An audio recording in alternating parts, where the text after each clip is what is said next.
হাই friends, মই আয়ুষ ৰং চেনেলত সম্প্ৰচাৰিত হৈ থকা পতিতৰা ধাৰাবাহিকখনৰ আজিৰ খণ্ডটো চাবলৈ বহুত বেছি ভাল লাগিব,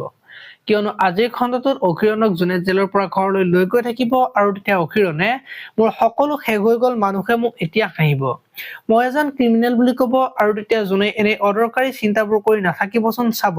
সোনকালে বেয়া দিনবোৰ সোনকালে ঠিক হ'ব আৰু তেতিয়া আপোনাক সকলোৱে আকৌ ভাল পাবলৈ ল'ব বুলি অকিৰণৰ আগত কৈ থকা দেখিবলৈ পাব। এফালে আকৌ অকিৰণে যে ঘৰলৈ যাব আৰু তেতিয়া চন্দিকাই তই মোক বেয়া বুলি কথা শুনাই আছিলি, এতিয়া তোৰ অৱস্থা এনেকুৱা হ'ল দেখোন বুলি ক'ব আৰু এইবোৰ সকলো তাইৰ কাৰণেই হৈছে, তাই অহাৰ পৰা মান সন্মান তোৰ সকলো শেষ হৈ গ'ল বুলি অকিৰণক ক'ব আৰু তেতিয়া অকিৰণে চন্দিকাক তই জোনৰ বিষয়ে তেনেকে নকবি বুলি বেয়াকৈ কোৱা দেখিবলৈ পাব। আনফালে আকৌ জোনৰ মাকে অকিৰণৰ মাকৰ আগত মই থাকিলে আপোনালোকৰ কষ্ট হ'ব, আপোনালোক ধনী মানুহ, গতিকে